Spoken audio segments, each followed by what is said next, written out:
Goosebumps alert indeed. After coaching musicians over the last decade and a half on how to make great sounding recordings and mixes, I finally decided to launch a plug-in company. The whole goal is to make this process even easier. And while it's helpful to understand the inner workings of how a beautiful vocal plug-in chain works, sometimes you just want to turn a few knobs and have it sound great.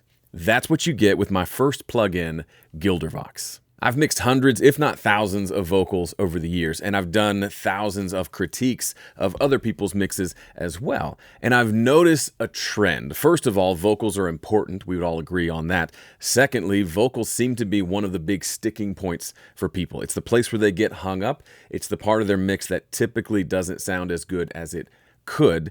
And I've noticed there are 5 problems that tend to come up with vocal mixes. The first has to do with compression. They either use too little compression because they're scared to overdo things, or they use way too much and it's just overcooked and doesn't sound good.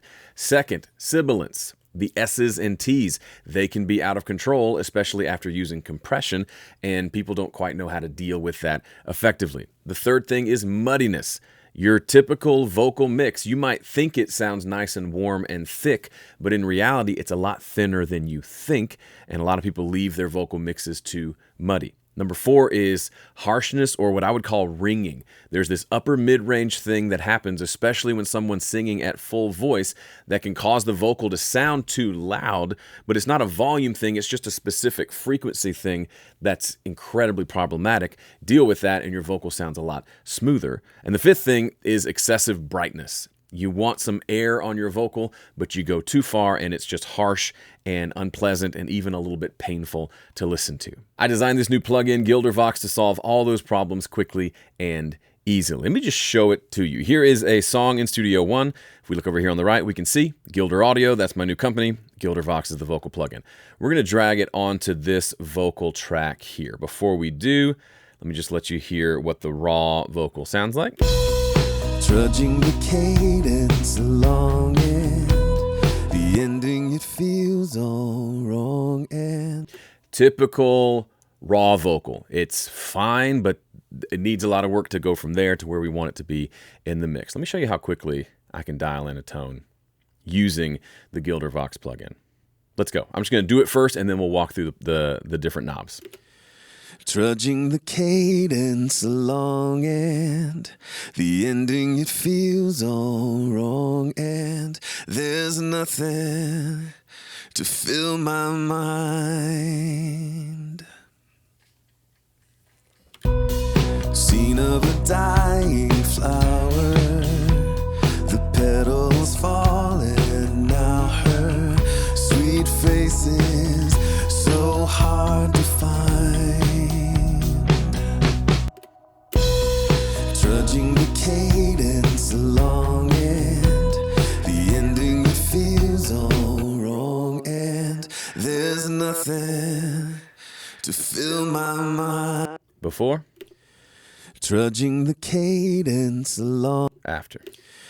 Trudging the cadence along and the ending it feels all wrong and there's nothing to fill my mind. Okay, so what are all of these knobs doing? It's pretty self-explanatory, but I'm going to walk you through all of these. They essentially each one solves one of those problems I shared with you before. The first, compressor. This is obviously turning up the amount of compression on the vocal, but it's a single knob. There's a lot of stuff happening under the hood to make sure it sounds good. There's actually multiple compressors at different stages in the circuit that give you this nice, clear, but aggressive when you need it to be amount of compression. Here's what it sounds like if we crank it all the way up.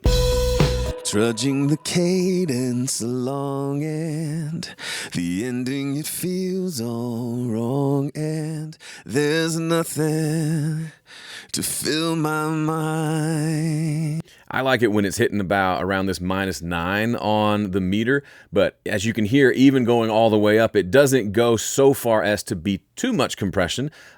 It sounds good at several different levels, which is by design. Next, the de-esser. This is pretty straightforward. It's just grabbing those S's and T's as they come through. and we can decide how much we want to do. I decided to include a gain reduction meter, although I really recommend doing this with your ears instead of with your eyes.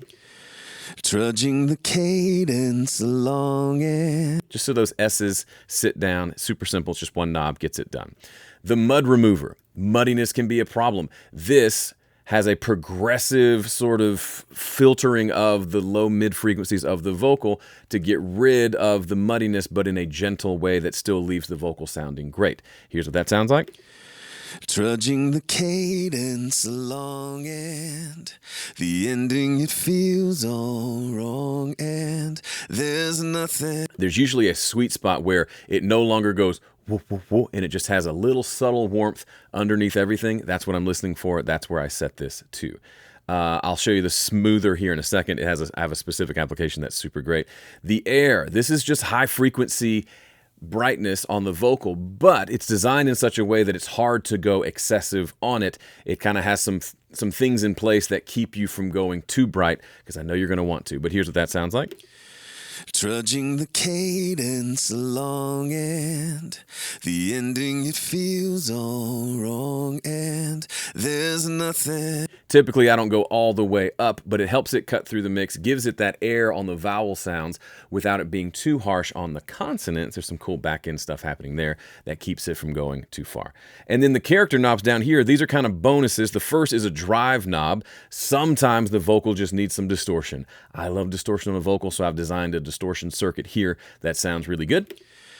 Trudging the cadence along and... If you go just a couple, like between 1 and 2, it's just a little subtle warmth. Trudging the cadence along and... And if you really crank it, it starts to really break up. Trudging the cadence along and the ending, it feels all wrong and... Not going to be appropriate for most songs or all songs, but the right song comes along, that thing is delightful. And then slapback delay is one of my favorite things, and the biggest problem with slapback delay is people make it way too muddy. I've prevented that from happening inside the plugin, so it sounds nice and clean, has that kind of old school vibe without introducing extra low end. Trudging the cadence along and the ending, it feels all wrong and there's nothing to fill my mind. And then, of course, there's input and output gains, so you can bring the vocal up or down as needed as you go. But most of the plugin is meant to kind of keep the volume the same as you work through the plugin, but you do have those options there if you need them. Now, I want to show you the smoother. This is my favorite. So that I talked earlier about how there's this upper mid-range thing that happens. I want to show you. So we've already mixed the vocal. This sounds pretty good. I want to show you what happens on this chorus. There's the second line of the chorus where it says C. Listen to the E vowel sound there. Why am I afraid? Don't trust what I can't see. You're in my way. It's like that E vowel sound takes it into overdrive and sends like this E through the microphone. So the vocal starts to feel too loud. If nothing else, it's just annoying. We can fix that with the smoother tool. Check it out.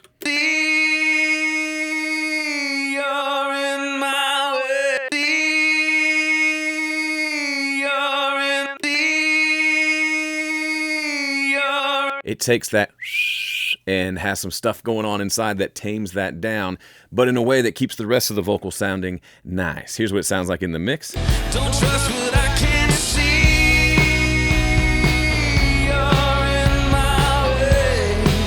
You better. And we can push the vocal up a little bit, and now you'll hear it sounds nice, sits on top of the mix without that coming out further.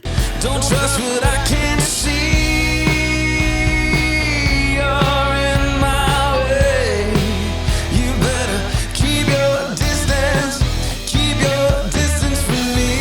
Now you may wonder, Joe, you've got slapback delay, why not reverb?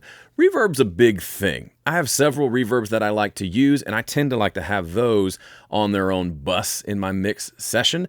Slapback delay is the one thing that I thought, if I just want to add it to the vocal without doing anything else, that feels like an easy win. I decided to leave the reverb in your camp. You can choose your favorite reverbs to pair with your vocal. Now, for just giggles, let's go listen to what this sounds like on a few other vocals. I've got a session here with just a bunch of different vocal tracks so you can hear how it sounds. So here's an example of how it can sound on a female vocal. This is a lovely vocal from my friend Frankie. Oh, I am not okay. Here it is without the plugin. Oh, I am not okay. And here it is. But I wouldn't have it any other way. Here's an extra angry vocal from Vinny that's using everything here, including the drive and the slapback. Sounds delightful. Nobody should live like this. Turn off the noise. Nobody ought to live like this. Turn off the noise. And then here's a vocal from one of my more popular songs, a little more overdriven vocal sound. I need to stop listening to voices in my head. They're on to something. Yeah, they're on to something. I need to stop hanging on to every word they've said. If you want to check out the plugin for yourself, go to GilderVox.com. That'll take you to the right place. Imagine getting rid of a whole chain of plugins and only having one plugin and a handful of knobs to dial in your vocal tone in just a few seconds rather than spending countless minutes and hours on the vocal mix. What would happen if you could mix your vocals faster? Well, you'd finish more mixes, you'd make more music, release more music. It really unlocks a whole lot of possibilities for you. Go check it out at GilderVox.com. And if you liked this video, be sure to check out this video on how to deal with harsh vocals. This plugin actually does what I teach in this video in an even simpler way, but check it out now. Thanks for watching. See you.